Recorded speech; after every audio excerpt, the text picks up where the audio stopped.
माननीय अध्यक्ष महोदय, एक तो किसानों की आय न्यूनतम जो मजदूरी है उससे कम नहीं है, ये गलत है।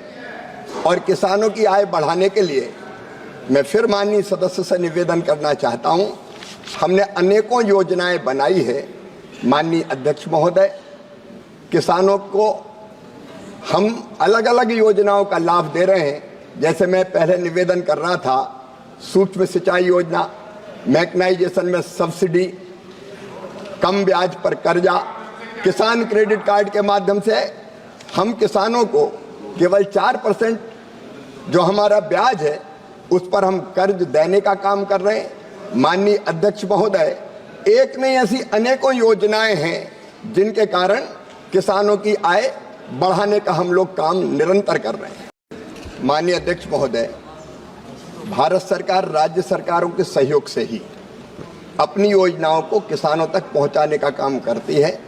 ये अत्यंत दुर्भाग्यपूर्ण है कि दिल्ली की सरकार कई योजनाओं का लाभ नहीं उठा रही है और उसके कारण किसानों को कई योजनाओं का लाभ नहीं मिल रहा है। जैविक खाद के उपयोग का जहां तक प्रश्न है, हम जैविक खाद के लिए सीधे किसानों के खाते में, जो किसान जैविक खेती करता है, डीबीटी के माध्यम से राशि अंतरित करते हैं, उनके खाते में सीधे डालते हैं। और दिल्ली में भी हम जैविक खेती करने वाले किसानों को पूरा सहयोग करेंगे, पूरी मदद करेंगे। और मैं दिल्ली सरकार से ये अनुरोध करता हूं कि वो किसानों की कल्याणकारी योजनाओं को, क्योंकि दिल्ली के आसपास कृषि योग्य भूमि और किसान हैं, उनके हित में लागू करने का काम करें। माननीय अध्यक्ष महोदय, मेरे भाषण में लच्छा तो कहीं था ही नहीं। मैंने तो सीधे सीधे तथ्य रखने की बात कही है। आपसे मैं कहना चाहता हूं, एमएसपी पर आज भी खरीद हो रही है। सोयाबीन हम अभी भी खरीद रहे हैं। और तेलंगाना में तो कांग्रेस की सरकार है। तेलंगाना की सरकार ने कहा कि सोयाबीन का किशन रेड्डी जी बैठे और ज्यादा खरीदना, टारगेट बढ़ाओ, तो उसकी अनुमति देने का काम भी इसी सरकार ने किया है। माननीय अध्यक्ष महोदय, अधिसूचित फसलों की एमएसपी पर खरीद हो रही है।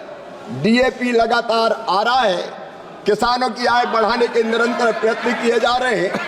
और आप अगर राज्यवार चाहते हैं कि किस राज्य में किसानों की आय इस आंकड़े के हिसाब से, इस सर्वे के हिसाब से कितनी है, तो माननीय अध्यक्ष महोदय, आंध्र प्रदेश में 10,480, अरुणाचल प्रदेश में 19,225, आसाम में 10,675, बिहार में 7,542, छत्तीसगढ़ में 9,677, गुजरात में 12,631, हरियाणा में 22,841। पूरे आंकड़े, हर एक राज्य की जो आय बढ़ी है 2019 तक, उसके पूरे आंकड़े।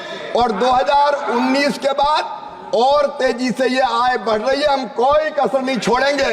किसानों की आय बढ़ाने में, दुगनी करने में लगातार हम काम कर रहे हैं।